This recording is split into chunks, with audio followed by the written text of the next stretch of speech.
Assalamualaikum warahmatullahi wabarakatuh. Selamat pagi semuanya. Semoga semuanya dalam keadaan sehat walafiat. Oke, kita mulai untuk materi selanjutnya setelah kalian melakukan PTS. Materi setelah PTS adalah anekdot. Sudah tahukah kalian tentang anekdot? Mungkin dengar anekdot agak asing ya di telinga kalian. Kalau humor itu mungkin sudah tak asing di telinga kalian.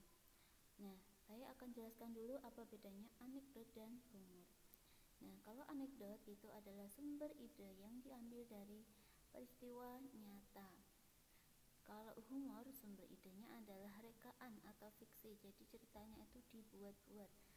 Sedangkan anekdot, isi yang disampaikan terkait masalah umum. Apa sih masalah publik itu? Masalah yang bersifat umum, misalnya masalah politik, sosial, budaya, dan sebagainya. Sedangkan humor, isi yang diceritakan adalah tentang kehidupan sehari-hari. Misalnya kalau si tukang sayur, si tukang bubur, dan sebagainya. Kemudian perbedaan antara anekdot dan humor yang ketiga adalah dilihat dari fungsinya. Fungsi dari anekdot itu menyampaikan kritikan dan sindiran secara halus. Sedangkan kalau humor itu berfungsi hanya menghibur audiens saja. Yang keempat, anekdot memiliki makna tersirat di dalam isi yang sedangkan humor tidak ada makna atau pesan yang tersirat. Nah, selanjutnya apa sih anekdot itu?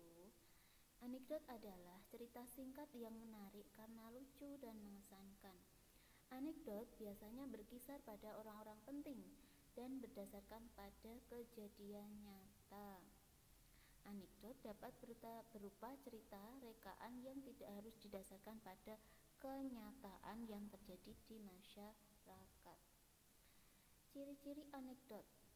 Ciri anekdot yang pertama bersifat humor. Jadi ciri anekdot yang pertama itu membuat lucu audiens. Kemudian yang kedua bersifat menggelitik. Apa sih menggelitik itu? Membuat geli si audiens mendengar cerita di dalam anekdot. Kemudian yang ketiga berisi kritikan atau memberi tanggapan tentang baik dan buruk terhadap suatu hal. Ciri yang keempat itu isinya itu mengenai orang-orang penting. Orang-orang penting siapa? Orang-orang penting misalnya DPR, MPR, Presiden, kemudian bisa para pejabat. Yang selanjutnya adalah memiliki tujuan tertentu. Apa tujuannya? Tujuannya yaitu memberikan sindiran kepada orang-orang tertentu tersebut. Kemudian struktur teks anekdot. Struktur teks anekdot itu terdiri dari 5. Yang pertama adalah abstraksi. Abstraksi di dalam anekdot itu berisi pembuka. Kemudian yang kedua berisi orientasi. Nah, orientasi itu adalah awal kejadian di dalam cerita anekdot. Yang ketiga adalah krisis. Krisis itu adalah permasalahan, terjadinya masalah di dalam cerita. Yang kelima adalah reaksi atau penyelesaian masalah. Yang terakhir adalah akhir cerita, bagaimana akhir cerita lucu di dalam anekdot tersebut. Kemudian yang selanjutnya adalah unsur-unsur teks anekdot. Unsur anekdot yang pertama adalah judul. Suatu cerita harus diawali oleh sebuah judul, karena judul itu dengan membaca judul, pembaca bisa memahami isi dari cerita tersebut. Yang kedua, partisipan atau tokoh dalam sebuah cerita harus diawali oleh beberapa tokoh agar cerita tersebut lebih menarik dan mempunyai makna atau arti. Yang ketiga, humor atau lucu. Suatu hal yang bisa membuat pembacanya tertawa. Pada kehidupan sehari-hari biasanya kita selalu menemui sebuah lelucon yang unik. Nah, itu unsur dari teks anekdot. Ada unsur humor atau lucu. Yang keempat, pasti nih ada kritikan atau sindiran. Di dalam teks anekdot, apabila membuat anekdot, sebuah kritikan sangat diperhatikan untuk memperbaiki sebuah kekurangan. Nah, ini ciri khas dari adanya anekdot. Yang kelima, sebuah anekdot diperhatikan dalam membuat kata-katanya. Suatu anekdot dikatakan jelas apabila tidak terlalu panjang dan di dalamnya terdapat sebuah unsur yang berbeda, yaitu sangat unik untuk dibaca. Kenapa kok harus dibuat singkat? Agar si audien itu tidak malas dalam membacanya. Yang keenam, menarik. Sebuah anekdot harus dibuat menarik. Bila isinya mengandung unsur lucu dan unik serta menarik perhatian bacanya yang sebelumnya tidak tahu atau menjadi tahu. Yang ketujuh, nyata. Anekdot dibuat berdasarkan cerita yang nyata, melibatkan orang yang sebenarnya terkenal maupun tidak terkenal, dan di tempat yang diketahui.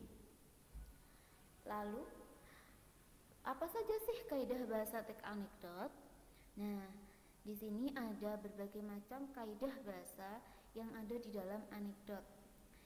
Yang pertama, adanya kalimat yang menyatakan peristiwa masa lalu. Nah, masa lalu, apa ya masa lalu itu? Nah, contoh dari peristiwa masa lalu itu adanya kata-kata pada suatu hari, pada suatu ketika, pada zaman dahulu, kemarin, dan seterusnya. Intinya di sana membahas sesuatu yang telah lewat. Yang kedua, adanya kalimat tanya retoris. Apa sih kalimat tanya retoris itu?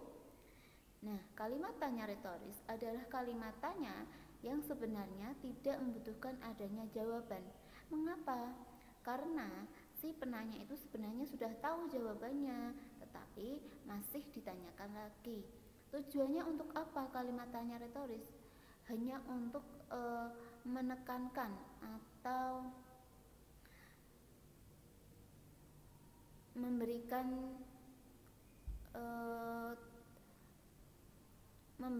penekanan. Contohnya kalimat tanya retoris adalah kalian anak sekolah bukan? Nah, kalimat itu misalnya ditujukan kepada kalian, sebenarnya kan si penanya itu udah tahu bahwa kalian itu adalah anak sekolah. Nah, kenapa masih bertanya lagi? Lalu yang kedua, kalian sebagai anak sekolah tugasnya belajar bukan? Nah, pertanyaan itu sebenarnya juga si penanya itu sudah tahu. Nah, kenapa? Jadi nggak usah dijawab.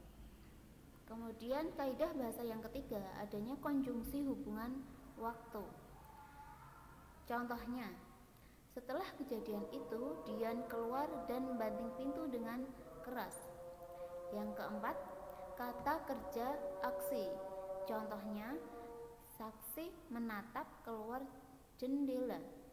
Selain menatap, itu adalah menatap, melihat, dan seterusnya.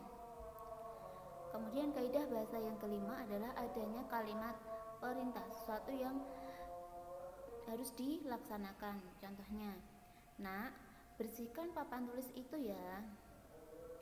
Nak, sapulah kelas ini agar bersih. Nah, itu contoh kalimat perintah. Selanjutnya kalimat seru. Contohnya adalah, oh, maafkan saya. Seperti itu. Nah, berikut adalah contoh teks anekdot. Nanti bisa kalian baca sendiri isi dari teks anekdot. Nah, dari contoh di atas itu bisa diambil makna. 1. Orang yang kaya itu tidak peduli terhadap orang miskin. 2. Ibu yang tidak menasihati anaknya ketika anaknya melakukan kesalahan. Yang ketiga, warga yang main hakim sendiri. Baik, tadi adalah penjelasan materi dari anekdot. Nanti kalau misalnya ada yang kurang jelas, kalian bisa wapri nomor saya. Terima kasih. Wassalamualaikum warahmatullahi wabarakatuh.